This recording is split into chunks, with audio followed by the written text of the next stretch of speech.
Everyone says just rent it out. Passive income is a smart move. But in 2025, this one decision could cost you up to $500,000. Yes, that's for a fact. Listen up.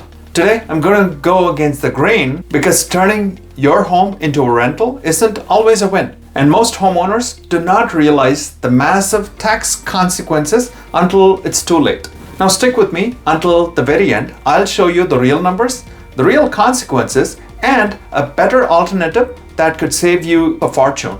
Hey, I'm Ravi Ramachandran with the Rams Group. My wife Sijy and I help people all across the Seattle and Eastside areas make smart, strategic, and great real estate moves.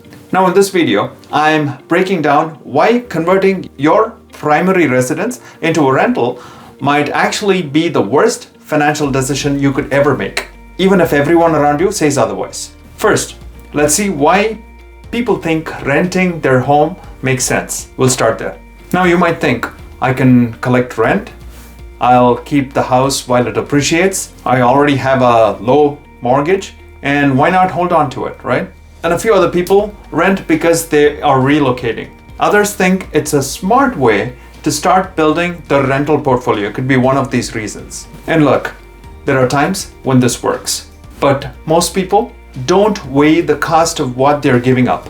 Let's talk about the tax-free gift that you might be throwing away if you just went this route. And what most homeowners do not realize is that if you lived in your home, say for at least 2 of the last 5 years, the IRS lets you sell it and exclude up to $250,000 in capital gains or $500,000 if you're married and filing jointly, which you might otherwise potentially miss. Now that's tax-free money and you don't owe even a dime on that gain. But once you turn your home into a rental, the clock starts ticking. And if you waited too long, or if you don't meet that 2 out of the 5-year rule, when you sell your home, you could lose that exemption. And that means you pay taxes on all that profit, how much ever you made. And worse, you also have to pay depreciation recapture taxes on any deductions you took while the home was a rental. And it adds up fast, trust me.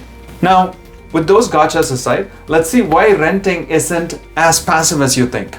There are a few expenses that you have to account for and consider.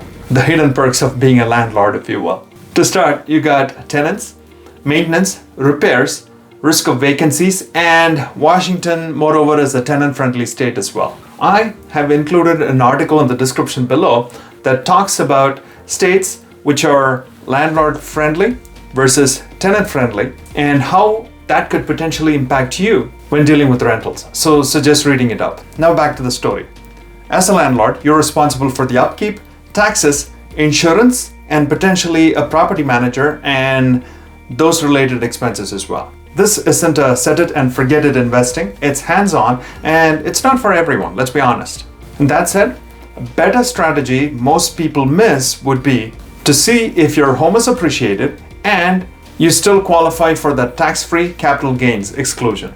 I always encourage clients to think about all these aspects before selling, which are to take the win, keep the equity, appreciation, avoid the taxes, kind of winning on all those fronts, and then reinvest the money into a primary home or even buy multiple rental properties and build a rental portfolio that way so that they're not missing a huge chunk to the tax man. Now, this is what building wealth without giving a significant chunk to the IRS would mean. It's cleaner, more strategic, and often a lot more profitable to you. So here is the bottom line.